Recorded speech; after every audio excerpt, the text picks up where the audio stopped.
सभी लोगों को राम राम। शाक्त संप्रदाय के बारे में जो है मैंने एक कल वीडियो बनाया था, जो आप लोगों ने देखा। अगर नहीं देखा हो तो डिस्क्रिप्शन में उसकी लिंक पड़ी है, उसको आप समझें।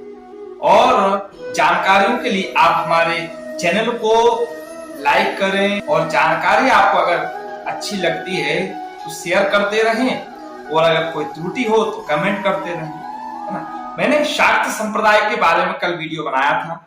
5 संप्रदाय हमारे भारतवर्ष के अलावा विश्व में विख्यात हैं। मैंने कल आपको बताया था शाक्त संप्रदाय के बारे में।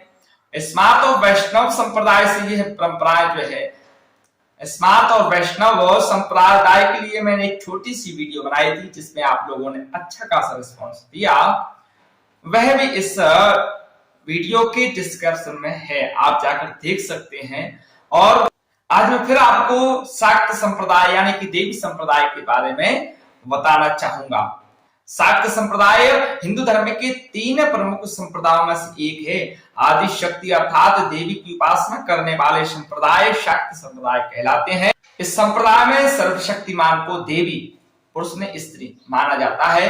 कई देवियों की मान्यता है, जो सभी एक ही देवी के विभिन्न रूप में है।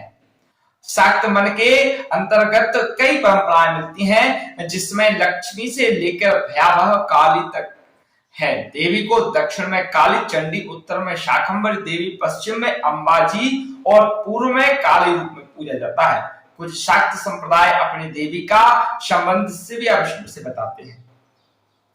हिंदुओं के श्रुति या स्मृति ग्रंथ शाक्त परंपरा का प्रधान ऐतिहासिक आधार बनाते हुए दिखते हैं।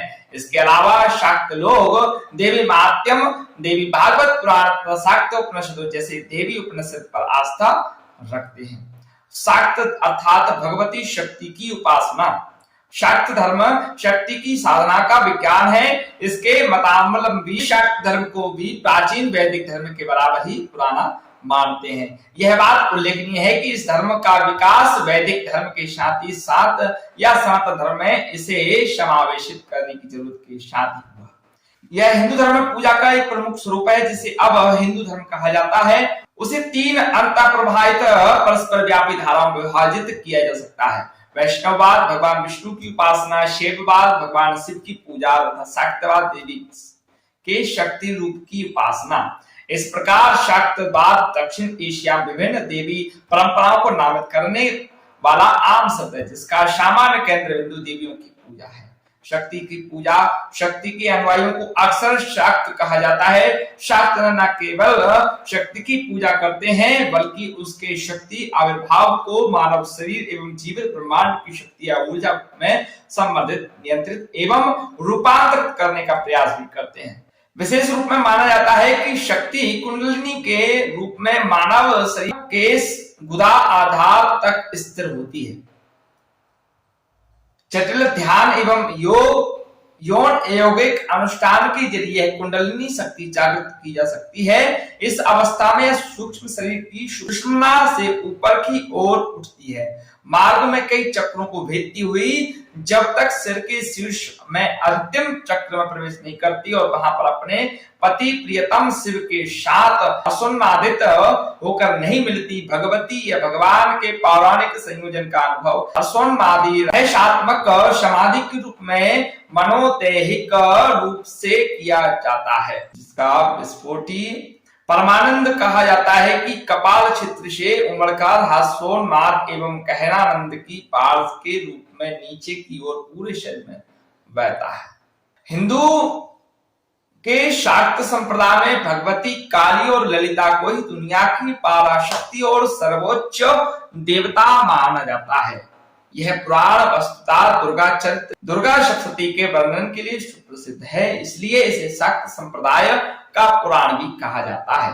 पुराणों में कहा गया है कि मात्रा सर्वभूतानां गावा यानी गाय समस्त प्राणियों की माता है। इसी कारण आर्य संस्कृति में पनपे शैव, शाक्त, वैष्णव, गणपत्य, जैन, बौद्ध, सिख आदि सभी धर्म संप्रदायों में उपासना एवं कर्मकांड की पद्धति में भिन्नता होने पर भी वे सब गौ के प्रति आदर भाव रखते हैं।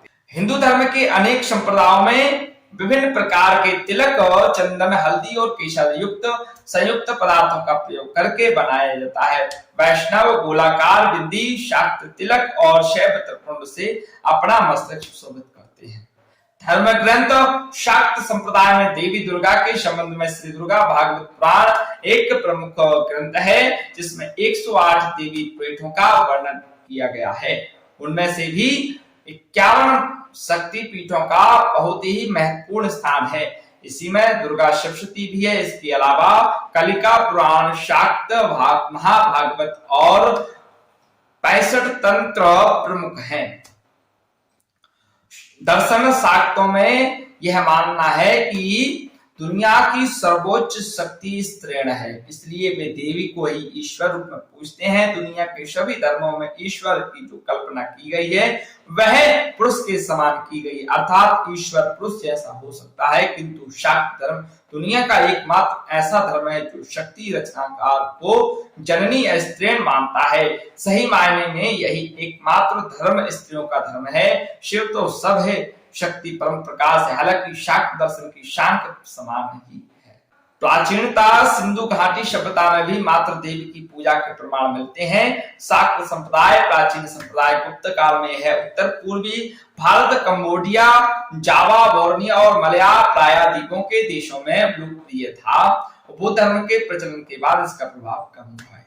हिंदू आस्था का प्रतिबिंब और सैद्धांतिक या लोकप्रिय धार्मिक प्रवर्ग के रूप में शाक्तवाद इस हिंदू आस्था का प्रतिबिंब है कि ग्रामीण एवं संस्कृति की किंवदंतियों की असंख्य देवियों का प्रतिबिंब है। देवियां एक महादेवी की अभिव्यक्तियां हैं। आमतौर पर माना जाता है कि महादेवी की अवधारणा प्राचीन है, लेकिन ऐतिहासिक रूप से शायद इसका कालांकन मध्यकाल का है, जब अत्यधिक विषम स्थानीय एवं अखिल भारतीय परंपराओं का एकीकरण सैद्धांतिक रूप से एकीकृत धर्मशास्त्र में किया जाता है। धर्मशास्त्र प्रवर्ग के ऐतिहासिक और सैद्धांतिक रूप से भिन्न परंपराओं में प्रयुक्त किया जा सकता है। मध्यकालीन पुराणों की विभिन्न देवियों की पौराणिक कथाओं से लेकर दो प्रमुख देवी शक्तियों को शाक्त तंत्रवाद कुलों से पूर्ववर्ती एवं वर्तमान असंख्य स्थानीय ग्रामीण देवियों तक है।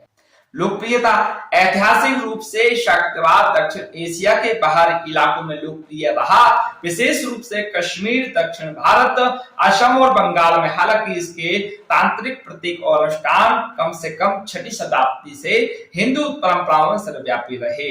हाल में परंपरागत प्रवासी भारतीय जनसंख्या के साथ कुछ भारत विद्या शैक्षिक समुदाय में और विभिन्न नवयुग एवं नारीवादोन्मुखी परंपराओं के साथ सामान्यतः पश्चिम में ज्यादा लोकप्रिय शीर्षक तंत्रवाद एवं तंत्र के अंतर्गत परंपरागत दार्शनिक और लोकप्रिय शक्तिवाद के विभिन्न स्वरूप में प्रवेश किया। शाक्त संस्कृति कृष्ण काल में ब्रज में शाक्त संस्कृति का प्रभाव बहुत बड़ा। ब्रज में महामाया, महाविद्या, करोली, संचोली आदि विख्यात शक्तिपीठ हैं। मथुरा के राजा कंस ने वासुदेव द्वारा यशोदा से उत्पन्न जिस कन्या का वध किया था उसे भगवान श्री कृष्ण की प्राण रक्षिका देवी के रूप में पूजा जाता है। देवी शक्ति की मान्यता ब्रज से सौराष्ट्र तक फैली है। द्वारका में भगवान द्वारकानाथ के शिखर पर चर्चित सिंदूरी आकर्षक देवी प्रतिमा को कृष्ण की भगिनी बतलाया गया है, जो शिखर पर विराजमान होकर सदा इनकी रक्षा करती है। ब्रज तो तांत्रिकों का आज से 100 वर्ष पूर्व तक प्रमुख गर्व था। यहाँ के तांत्रिक भारत भर में प्रसिद्ध रहे। कामवन में भी राजा कामसेन के समय तंत्र विद्या का प्रमुख केंद्र था। उसके दरबार में अनेक तांत्रिक रहते थे। उद्देश्य क्या है? इस शाक्त धर्म का उद्देश्य सभी संप्रदायों के समान ही शाक्त संप्रदाय का उद्देश्य भी मोक्ष है। फिर भी शक्ति का संचय करो, शक्ति की उपासना करो। शक्ति ही जीवन है, शक्ति ही धर्म है, शक्ति ही सत्य है, शक्ति ही सर्वत्र व्याप्त है और शक्ति की ही सभी को आवश्यकता है। बलवान बनो, वीर बनो, निर्भय बनो, स्वतंत्र बनो और शक्तिशाली बनो। इसलिए नाथ और शाक्त संप्रदाय के साधक शक्ति को ही प्राथमिकता देते हैं। इसलिए नाथ और शाक्त संप्रदाय के साधक शक्तिमान बनने के लिए तरह तरह की योग साधनाएं करते रहते हैं। सिद्धियां प्राप्त करते रहते हैं। शक्ति से ही मोक्ष पाया जा सकता है, शक्ति नहीं है तो सिद्ध बुद्धि और समृद्धि का कोई मतलब नहीं है। यही शाक्त का जो है संप्रदाय का मानना है और यही देवी संप्रदाय कहलाता है। आगे भी आपको अगर शैव संप्रदाय और वैष्णव संप्रदाय या गाणपत्य संप्रदाय और भी जो संप्रदाय के बारे में आप जानना चाहते हैं वह कमेंट बॉक्स में जरूर लिखें। आज के लिए इतना ही, धन्यवाद।